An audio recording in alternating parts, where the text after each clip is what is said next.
SP विकास कुमार सहवाल के कुशल नेतृत्व, मार्गदर्शन और अतिरिक्त पुलिस अधीक्षक कमलेश कुमार खरपुसे के दिशा निर्देशन में रायसेन जिले में बड़ी बड़ी चोरी वारदातों, लूट, हत्या, डकैती जैसे गंभीर घटनाओं का काफी कम समय में पर्दाफाश किया गया।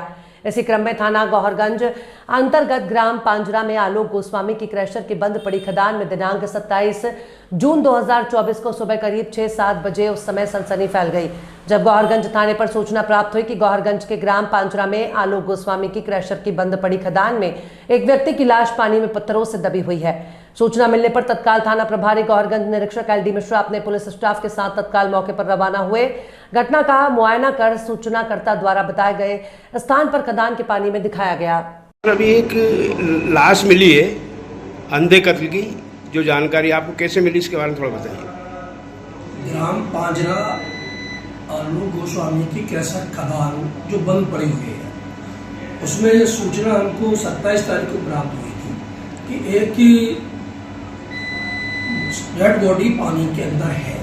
इस सूचना पर हम स्टाफ को लेकर तत्काल पहुंचे। डेड बॉडी किसकी है, कहाँ दिखवाया वहाँ पर, एक काफ़ी गहरे पानी में कुछ लगा, मछलियाँ वगैरह यहाँ पर है। लोगों ने बोला सा भी स्थान पर हो सकती है, निकलवाया।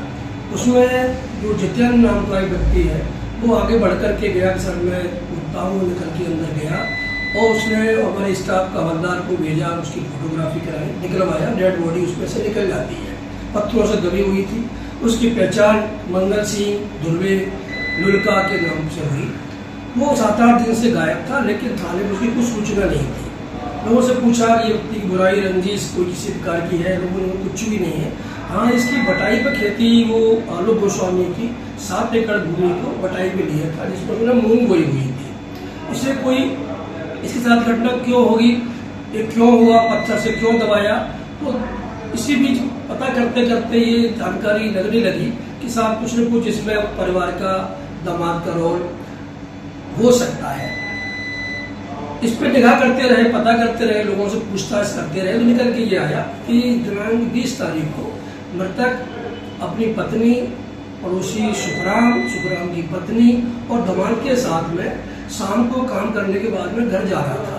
तो उसके पास में कैसे ऐसे पैसे भी लिए थे उसने, और वो पीना खाना शुरू इनका हो जाता है। पीने खाने में कुछ बात इनकी इतनी बढ़ने लगती है कि दामाद को पसंद नहीं आती है। दामाद से वो मृतक हमेशा गंदी गालियाँ बकता था और कुछ चरित्र लांछन भी लगाता था।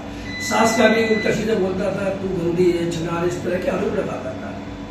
इससे पूर्व भी मृतक को दामाद, उसका जो आरोपी इस केस का जितेंद्र, 7-8 दिन पहले उसकी काफ़ी मारपीट कर चुका था, इसलिए उस पर संदेह भी था। तो ये चीज़ पता चली कि इसने इस पर संदेह दामाद ने जिसके साथ पूर्व मारपीट की है। इस आधार पर दामाद को थाने पर लाया गया, पूछताछ की गई, उसके बारे में पूछा गया कि तुमने उसे दामाद को क्यों मारा था।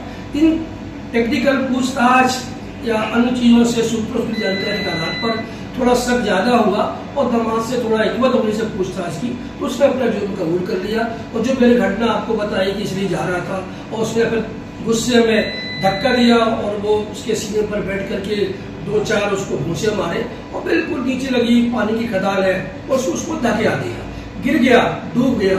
2-3 दिन बाद उसकी डेड बॉडी फिर ऊपर आ जाती है, तो उसको लगता था अब हम पकड़ जाएंगे, तो रात में ये जाता है पत्थरों से डेड बॉडी को पानी में और डुबो देता है। यह पूरा घटनाक्रम दामाद ने स्वयं किया है। वहाँ के 2 लोगों ने इस घटना को देखा भी है। इसने घटना को करने के बाद में लोगों से बोला भी है कि हमने ऐसा कर दिया है। वो हमारे इस केस के आई विटनेस भी है और साक्षी भी है। इस प्रकार से ये स्पष्ट है कि मृतक मंगल सिंह की हत्या मृतक के दामाद जितेंद्र द्वारा घटित की गई है। दारू पीने खाने में, गुस्से में, और वो अंतर कलह से, उनके परिवार में ये दिन कलह बना रहता था, इस गुस्से में आकर के घटना से घटित कर दी।